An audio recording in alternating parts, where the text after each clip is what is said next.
এক থাল পাম কি বাড়িতে খাই আমি কইতাম তোমরা যদি আমার একটা হয় করে দাও তে হইতো আমার আর কিছু লাগতো না। নাম কি? নাম আবিদা খাতুন। আবিদা খাতুন। ওই গাঁওখনৰ নাম কি? 1 নম্বর ভাগলি। তোমাৰ ফাকুলি। আৰু ৰাতিটো ক'ত আছিলে? রাত মানুষের বাড়িতে রয়েছে গিয়া মেঘের লাগে ধরে দিনে ডাকতেছে মেঘ আইতেছে মানুষের বাড়িতে রয়েছে।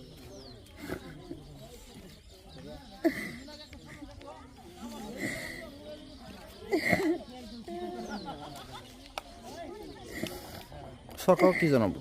সরকারের পক্ষে কি জানাবো? সরকারের যদি আমার একটা কিছু হয় তখন আমি আর কি করবো, আমার কিচ্ছু নাই বাবা। তোমরা যদি আমার সরকারের দিকে চাই না যাও তোমরা তোমরা আমার ভূতের মতন। আমার আর দুনিয়ার কিচ্ছুই নাই, আমার আল্লাহ ছাড়া।